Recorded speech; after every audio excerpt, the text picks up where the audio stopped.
not be likely to be seen, but can be felt and can be perceived. For example, odor. You cannot see odor. You can only perceive odor through your through the organ of smelling. And when we perceive any unpleasant odor, it annoys you.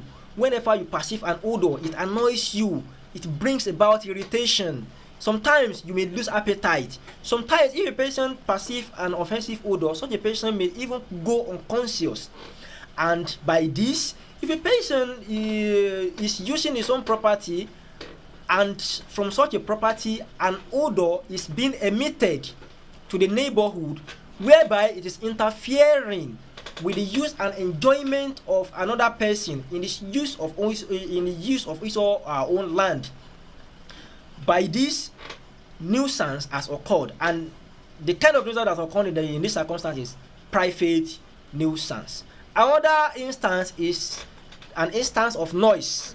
When you are using your own property, or maybe in some circumstance you are on your own property, maybe in your own house, you are playing a sound or you are playing a music, in the sense that you raise the volume to the extremes, as much as even a person from the next from 3 to 4 streets can hear the music from wherever they are. At this circumstance, under the circumstance, such a person such a person at this circumstance may be annoyed by the conduct of such a person. So, when I sleep in my room, that is coming from your own house is not even allowing me to sleep anymore, or the noise that is coming from your own house is causing me headache, or maybe a kind of some people may have some kind of medical condition that may impede them from hearing an excessive noise. In this kind of situation, where this kind of something happened, when this kind of something happens, we can only categorize it as private nuisance. So whenever you are listening to music or any other thing in your own society, or maybe it may even be music, sometimes it may be because you are using a kind of equipment, and from that equipment, maybe the equipment is making noise. According to a case that was decided according to Tebite versus Nigeria Marine Co. Yes, Nigeria Marine Co. Also, under this case, the plaintiff took the defendant to court because the defendant had a company whereby they are building boats, and from building boats, whenever they are building boats, noise, smell, odor, and everything is just disturbing the defendant in the use and enjoyment of his or her own land. And this, the action succeeded because odor and even noise are substantial interference, and wherever this kind of something happens, it interferes with the use and enjoyment of one's own land. So this is what I've been trying to explain before now, and this is where I would like to stop today, so that by next week we shall be continuing on this program. And I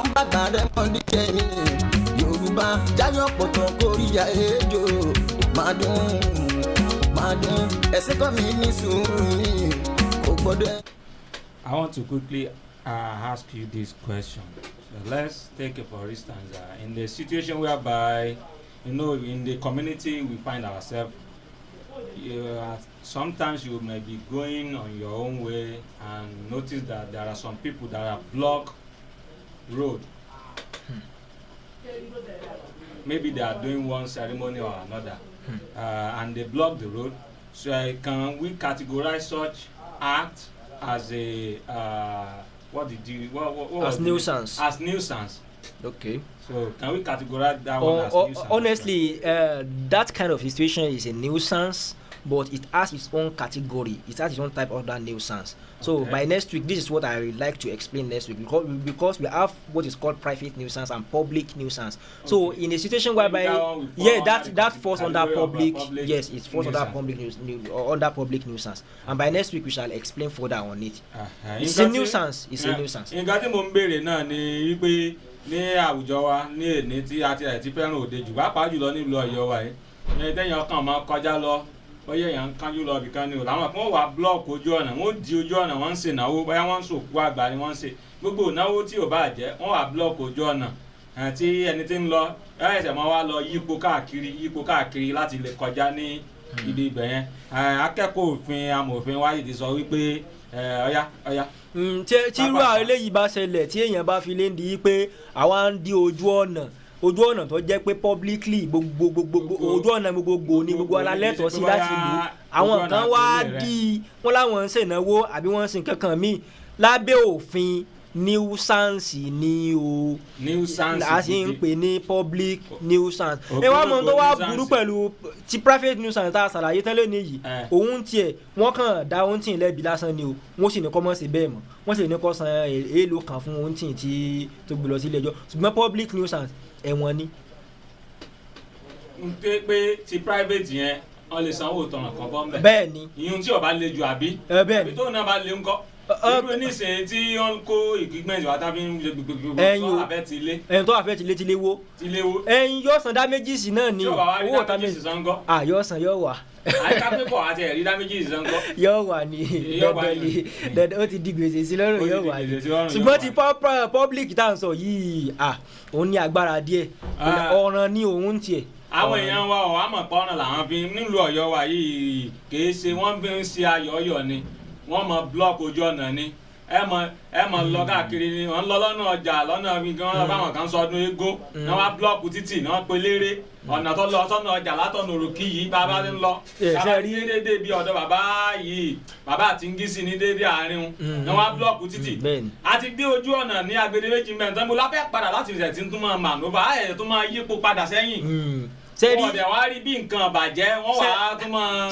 sẹ́rí irú tẹ́tẹ́ ìgbésẹ̀ ara ṣàlàyé yìí tó yẹ pé ìyẹn wà ẹsẹ̀ lọ mọ́ wá ọ̀nà míì ọ̀rọ̀ tó ti dílé tó ti yanjú ni o ó ti ṣẹlẹ̀ ní àwọn èèyàn ọmọ pàrọ̀ ṣùgbọ́n lọ́dọ̀ tí wàá ń bí mí pé sẹ́ mọ̀. tábà wá rí èèyàn kan tó mẹ̀tọ́ rẹ̀ tí wọ́n ń bá wọn ṣe kí ni àwọn wà á kó bóńbó tì wọ́n wà á dá sojú fún. mí wà á iṣẹ́ mọ̀ láwùjọ wa tá a wà lénìí àmọ́ wò wípé káàkiri gbogbo Ọ̀yọ́ ìsàlẹ̀ Ọ̀yọ́ òkè Ọ̀yọ́ òkè àfin òkè ọjà pàápàá jùlọ lọ́yọ̀ tá a wà yìí àmọ́ wò pé àyàn ara wa náà lágókó wà. àwọn kan náà ní ládùúgbò níbí wọ́n búlọ́ọ̀kù ọ̀nà ní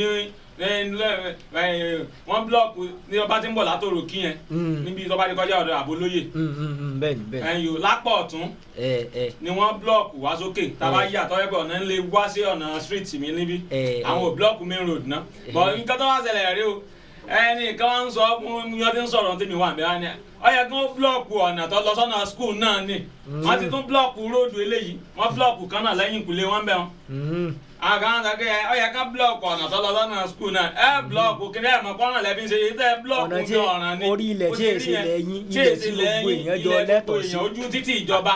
tí èèyàn bá fẹ́ ṣènáwó kó lọ gba fíìdì ní tó dáa jù kó gba fíìdì sùkúù èló wọn ń gba fíìdì sùkúù kò dáa kéèyàn máa blọọkì ojú ọ̀nà ọ̀dà kì í sì ṣe tàbá yìí sọ pé kò dáa sẹ́rí ká nípa àwọn ará sọ pé kò dáa á kàn ń ta lè sọ dáa yanjú bọ̀ tó fi bá lè sọ pé nǹkan ọ̀dà a ti mọ̀ yé pé ìjìyà ó tẹ̀lé ni kò sí so láàrin eléyìí kí á dákun kí á ká wá nǹkan ṣe sí i káwọn mọ̀ di ojú ọ̀nà mọ́ torí ibi wàhálà tiẹ̀ wà ní pé ojú ọ̀nà yìí tí gbogbo ayọ̀ lẹ́tọ̀ọ́ sí wọ́n lè mọ gbé ẹnìkan bọ̀ kó jẹ́ aláàárẹ̀ kó jẹ́ emergency case so torí tí bẹ́yìn ń ṣe ìnáwó ẹ̀yin ń gbádùn tiyín ẹni tó náà lẹ́tọ̀ọ́ láti lo ojú ọ̀nà kọ̀ wá níláyé lò kọjá wọ́n wà lórí ẹ̀tọ́ wọ́n sí lórí ẹ̀tọ́ wọ́n tún wá mọ kára mọ́ yín ẹ̀yin tẹ́ bá ń bá wọn sọ. tẹ́yìn bá wẹ pé mo fẹ́ kọjá kò dáa tó ló bá di ijọ́ mẹ́jọ á ṣàlàyé ìṣúrú ilé náà bá ṣẹlẹ̀ àwọn kan tẹ́yìn mo ti fẹ́ mú níbi iṣẹ́ tí mo lọ yà wọ́n ní fídíò níbi wọ́n bá ti ń ṣe kiri hùn tí mo post rẹ̀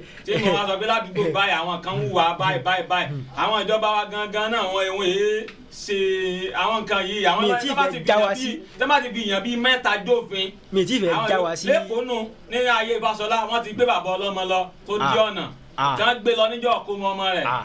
tí ẹlòmí ó ṣe bẹ́ẹ̀ ń jọ́ mi mọ̀. sẹ́lòmí ó ṣe wọn tó bẹ́ẹ̀ lẹ́kọ̀ọ́ kọ́ máa búlọ́ọ̀kù ọ̀nà.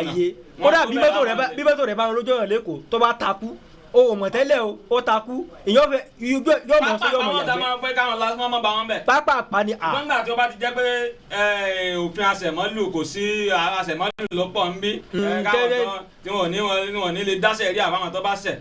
púpọ̀ olóyè náà dọ̀mọ̀ kóhun lẹ́tọ̀ọ́ láti pe àwọn ohun tí láti bá wọn láti béèrè fẹ́tọ̀ wọn lọ́wọ́ pé ẹ lè dé ojú ọ̀nà tí èmi lẹ́tọ̀ọ́ láti gbà kọjá. mo ti sọ nínú àwọn ìkànnì kan rí gan tó jẹ́ kàn ní ìlú Ọ̀yọ́ pé àwọn ìwà bú yìí táwọn èèyàn sì ń rí gẹ́gẹ́ bí ìwà bú. A rí àwọn àtẹ̀jíṣẹ́ yín ó jẹ́ kí n sáré kí àwọn tí wọ́n ti àtẹ̀jíṣẹ́ ká tó máa lọ torí àní àkókò mọ́. àkókò wọ̀ lónìí láti orí bàbá wa Buhari ọlọ́tọ̀ Adékúnlé adúpẹ́ o wọ́n ní bravo wọ́n kí wa. Mo rí àtẹ̀jíṣẹ́ yín Oyèlọ́lá Ọláifá wọ́n ní ẹ káàárọ̀ sá o ẹ ṣeun o it's Alaro Junior ẹ ṣe o ẹ kú ojúmọ́ wọn ní kick pop ìgbòho aromirele ẹ ṣe ní Alaro Junior yìí Adédèjì Sílé Ọláàbí wọn ní good morning happy Sunday ẹ ṣe o akí ẹ̀yin náà ìyá yìí ni a ó ti máa gé pété lónìí a ò ní àkókò púpọ̀ títí di ọjọ́ mẹ́jọ tá a tún máa pàdé àwọn ẹ má gbàgbé pé ẹ lè lọ ka ní orí ìkànnì ìtàkùn ayélujára wa ní www.ajisebiororadio.com ẹ lè lọ ka àwọn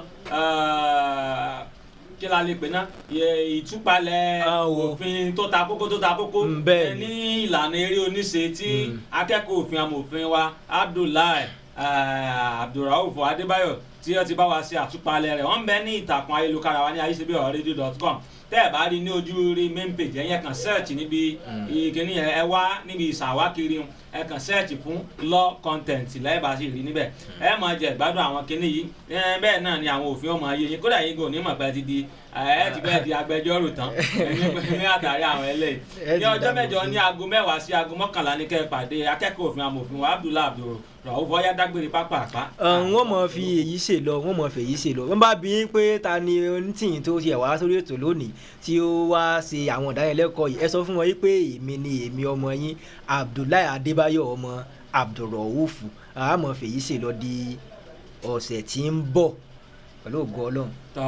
agbe wa ṣe tán afẹ́ mọ́ lọ lù dárò alùkò tí a ṣe tán àtún lọ lù kó sùn lékèlékè wa ṣe tán àtún bá wọn lọ lù kẹfún àmọ́ bẹ ọ̀bẹ ní bẹ sọ àtẹlẹsẹ̀ abẹnà gbogbo ẹni tó bá ní amúbọ̀làwò ní dé bá ń lé o nítorí bó bá kù dẹ̀dẹ̀dẹ̀dẹ̀ kọjọ́ kan rí òrùn arọ̀ wọ̀ adé fún bàbá jẹrọ mọ́jèlé o ẹ̀yin tí a ǹjẹ́ kí láyé ìgbínsẹ̀ ẹ̀rọ wọ̀ láyé ìgbínsẹ̀ ilé olúwẹ̀rí ìgbóná ilé yín ọ̀nà yín ọ̀dẹ́ yín ibiṣẹ́ yín ìgbésí ayé yín ò ní gbóná nítorí pé tútù tútù báyìí láàárọ̀ dẹ́ tútù tútù náà láàárọ̀ bàbá mo fà yín lé Ọlọ́run bá lọ́wọ́ mo fi Ọlọ́run bá sọ yín o ìsọ Ọlọ́run bá ààbò rẹ̀ tó nípa tó dájú tó ju ẹ̀wúrin lọ kọjọ́ máa wà lórí ẹ̀mí àti dúkìá wa pẹ̀lú ẹ̀yin pẹ̀lú àwa títí dìgbà míì tá a tún máa pàdé àbíyínlẹ̀ sínú ìbànújẹ́ àní bá yín nínú ìbànújẹ́ o ẹ ò fi àwa náà sínú ìbànújẹ́ ẹ ní bá wa náà nínú ìbànújẹ́ káyìrá aláyọ̀ ká pàdé nírè ká mọ̀ dolódì lẹ́yìn ara wa ìpàdé wa ń kọ́ ó di wọ̀ yọ̀jọ́rọ̀.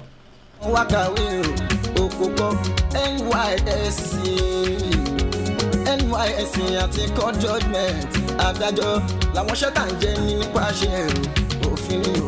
ọbẹ̀ tó mi ní abẹ́ òfin ìwọ̀n kọ́ ẹ̀jẹ̀ nífẹ̀ẹ́ ní tí o mọ̀ mo fẹ́ sọ̀rọ̀ àwọn onífẹ̀ẹ́ sí ọjẹ́ ẹ̀ṣẹ̀ ní. chapter 4 nínú òfin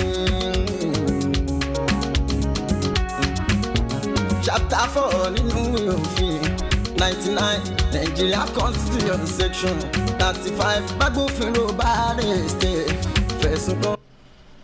ṣé ń gbọ́ bó ṣe ń já lálálálá ẹ má yín kúrò níbẹ̀ ní ìkànnì Ajisebi Ọ̀yọ́ online television and radio www.ajisebiororadio.com ẹ ṣé tẹ̀ ń gbọ́ ìkànnì wa o Ajisebi Ọ̀yọ́ làárí Ọ̀yọ́ ò ní ṣe bí baba ẹnì kọ̀ọ̀kan. ṣé ń gbọ́ bó ṣe ń já lálálálá ẹ má yín kúrò níbẹ̀ ní ìkànnì Ajisebi Ọ̀yọ́ online television and radio